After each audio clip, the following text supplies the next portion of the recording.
Hey y'all, my name is Raven. I'm 22 and I'm on my lunch break right now. I just wanted to share real quick what Jesus did for me this week. I was feeling so lost, like nobody saw me. It was Tuesday, and they're just hard for me. It's the day after the beginning of the week, so the hope of Monday is gone, but Friday feels like a million miles away. It's just this long gray hallway of a day, and this whole week, this whole month really has felt like one long Tuesday. I've been praying these desperate, quiet prayers. You know, the kind you don't even say out loud, you just kind of think them at God. God, are you there? Do you see me? Does any of this matter? I felt so small, like a ghost in my own life. It's more than just loneliness, it's a feeling of being transparent. Last week at our weekly team meeting at work, my boss was going around the table asking for updates. He looked at the person to my right, and then his eyes scanned right past me, completely through me, and landed on the person to my left. He just skipped me, and I didn't say anything. I just sat there shrinking in my chair, feeling my face get hot. It was like I was a glitch in the matrix, a smudge on a photograph that everyone's eyes just slide over. It's a heavy feeling, a soul-crushing feeling, so on this particular Tuesday, that feeling was just suffocating. I couldn't be in the office anymore. The air was thick, the humming of the computers was getting inside my head, and I just felt this crushing weight on my chest. I told my manager I was taking an early lunch, and I just left. I didn't even know where I was going. I just got in my car and started driving. The sky was that flat white color, you know? No sun, no clouds, just light. It made everything feel washed out, just as gray as I felt inside. I turned on the radio hoping for a worship song, but it was just static. Then a commercial for a car dealership, then a song I didn't know. I kept hitting the scan button over and over. Scan static, scan. Pop song, scan, talk, radio. It felt like even God's frequency was out of reach. I finally just turned it off and drove in silence, my hands gripping the steering wheel so tight my knuckles were white. Okay, God, I thought, fine. If you're not gonna talk, then I guess I won't either. It was a childish, frustrated prayer, but it was honest. I ended up at this little coffee shop downtown. It's one of those places with big, beautiful windows that look right out onto the main street. I love those windows. I love people watching. It makes me feel connected, even when I'm alone. I found this perfect little table, small, two-person table right up against the glass. It was the best seat in the house. You could see everything, the cars going by, people walking their dogs, the leaves starting to turn on the big oak tree across the street. I ordered a chai latte, extra spicy, because I just needed to feel something. You know, even if it was just cinnamon and ginger on my tongue. The barista was nice. She had kind eyes. She smiled at me and said, and for a split second, it was like a pinprick of light in the darkness. I felt seen. Okay. God, I thought, a little softer this time. Maybe that's you. Maybe that's my sign. A little bit of kindness. I sat there for a while, just stirring my light, watching the foam swirl. I wasn't even thinking about anything specific. It was more like a fog of sadness, just settled over me again. The warmth from the barista's comment faded so quickly. I pulled out my journal, thinking maybe I could write it out, pray it out. I opened it to a fresh page and just stared at it. I tried to write down how I felt, but the words wouldn't come. They were stuck somewhere deep inside my chest, like a scream I couldn't let out. I managed to write one word, help, and then I just stared at it. It looked so small, so pathetic on that big white page. I scribbled over it, a messy storm of blue ink, until it was completely gone. So I just sat there, hiding in plain sight, feeling invisible again. I was looking out the window, watching a mom trying to wrangle her two little kids, and I remember thinking, God, I just feel so far away from you, so disconnected. I know you're there. I know your promises are true, but I can't feel you. I really, really can't feel you right now. Please, just show me you see me. Just a little sign. Anything. My light was warm in my hands. The ceramic mug felt solid, real. The shop was starting to get a little busier. The murmur of conversations, the clink of spoons against mugs, the hiss of the espresso machine. It was a comforting sound, a normal sound. I took a sip of my chai and leaned my head against the cool glass of the window, just for a second.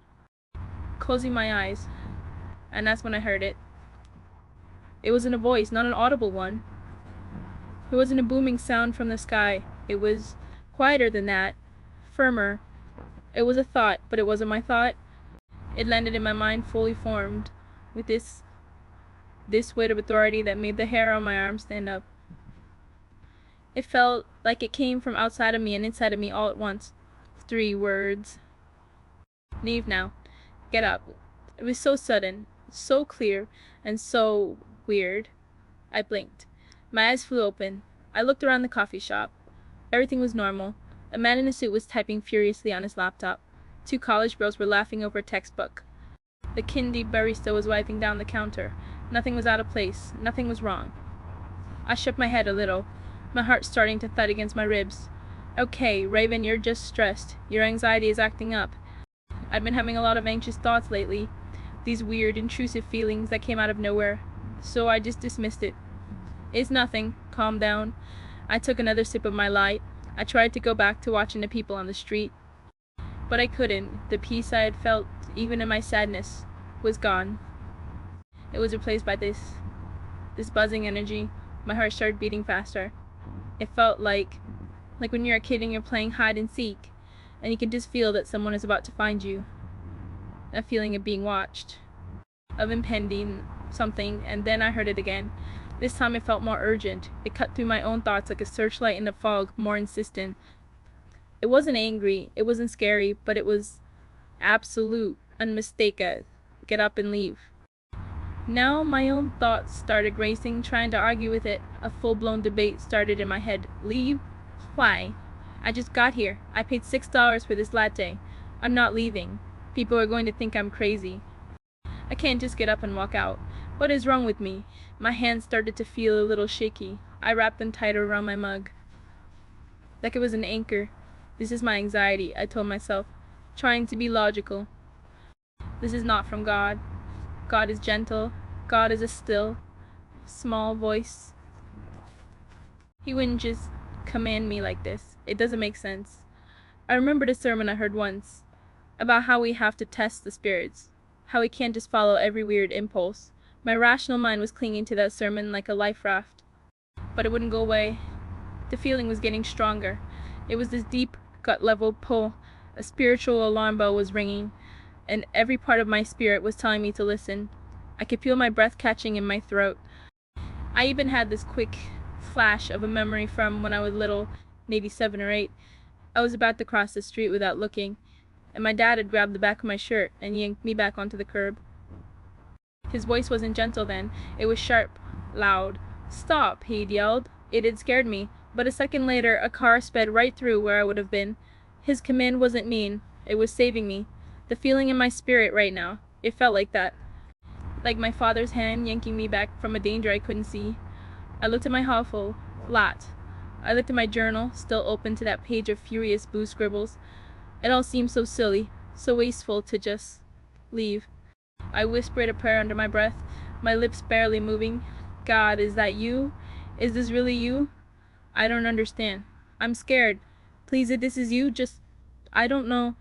I'm going to trust you, I guess. Okay. It felt like the most ridiculous thing I had ever done.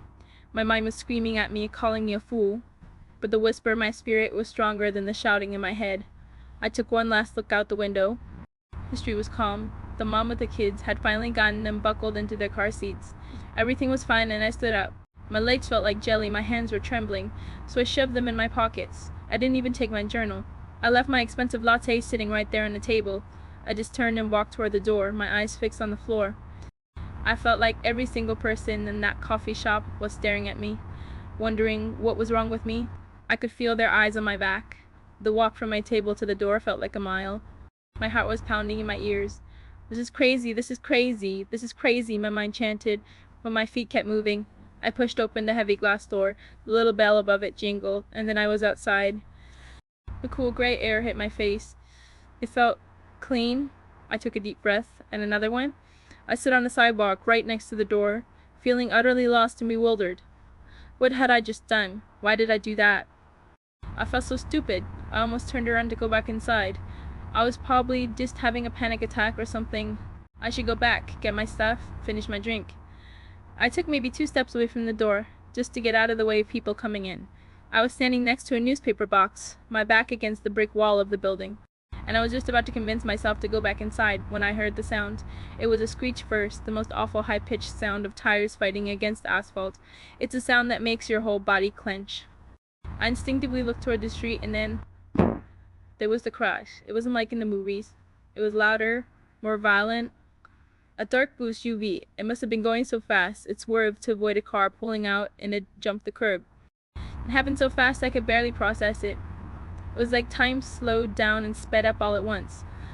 The SUV plowed right through the big oak tree. Across the street I remember seeing splinters of wood flying to the air, and it kept going.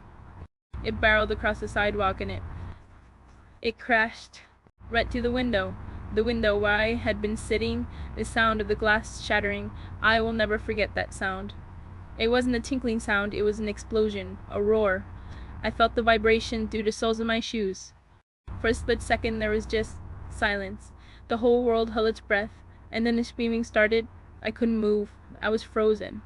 My back was pressed against the brick wall, and I couldn't feel my legs. My hands were over my mouth, and I was just staring at the front half of a dark blue SUV sitting inside the coffee shop. The table I had been at was gone. It was just splintered wood and twisted metal underneath the front bumper of the car. The chair I was in was crushed, pinned against the wall. The beautiful, big window was just a jagged, empty frame. Shards of glass covered everything. My chai latte, the mug was obliterated. There was a splash of milky brown liquid mixed with the glittering glass all over the floor. Right where my head had been, just leaning against the glass a few minutes before, was a crumpled hood of a car. My breath came out in a sob, and then another one. I started shaking, this deep, uncontrollable shaking that started in my chest and went all the way down to my knees. I slid down a brick wall until I was sitting on the cold, hard sidewalk. People were running everywhere. Someone was yelling to call 911.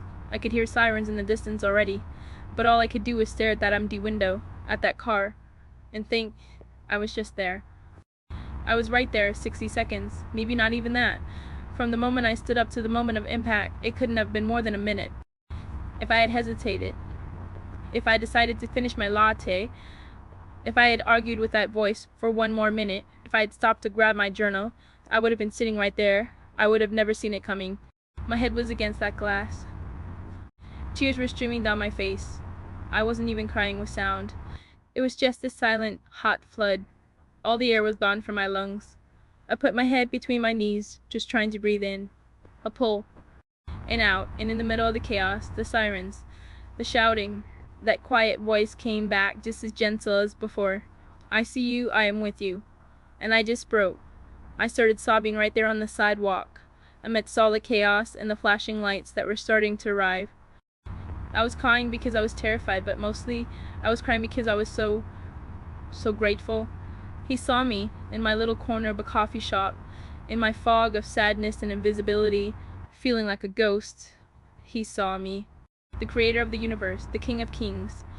He saw me, Raven, sitting at a table, and he loved me enough to tell me to move. It wasn't a punishment, it wasn't a random scary command. It was a rescue. It was the most personal, the most intimate, the most powerful act of love I have ever experienced. He didn't just save my life, he answered my prayer. The prayer I had whispered just moments before. God, just show me you see me. He didn't answer with a feeling. He didn't answer with a pretty sunset or a kind word from a stranger. He answered by speaking directly into my spirit with an urgency that saved my life. He saw the danger I couldn't see. He knew what was coming 60 seconds before it happened. I stayed there for a long time. Paramedics came and checked on me. One of them, a woman with a kind but tired face, knelt down beside me.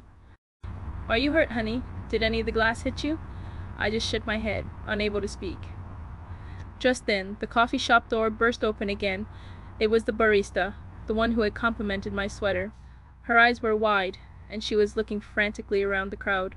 Her eyes landed on me sitting on the ground, and she ran over. Oh my God, she said, kneeling down too. You were at that table. You were right there. I saw you get up and leave. You just left your drink and everything. What happened? Why did you move? I looked at her and then at the paramedic, and I didn't know what to say.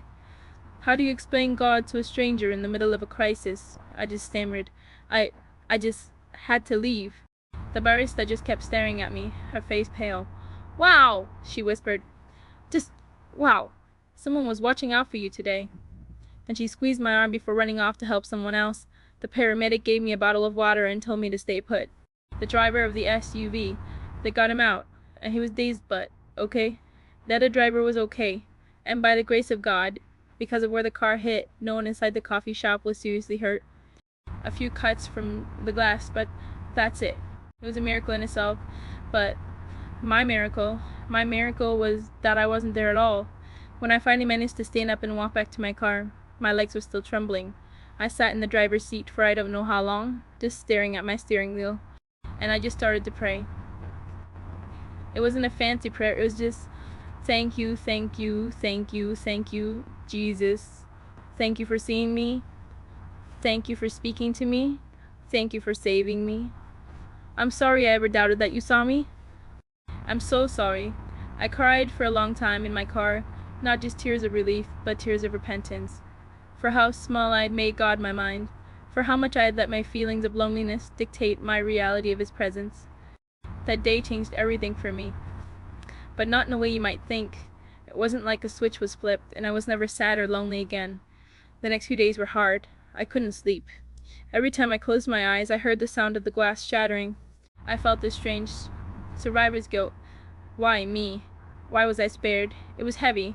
I almost didn't tell anyone the real story, because it felt too big, too sacred. But it taught me that God's voice isn't always a gentle suggestion.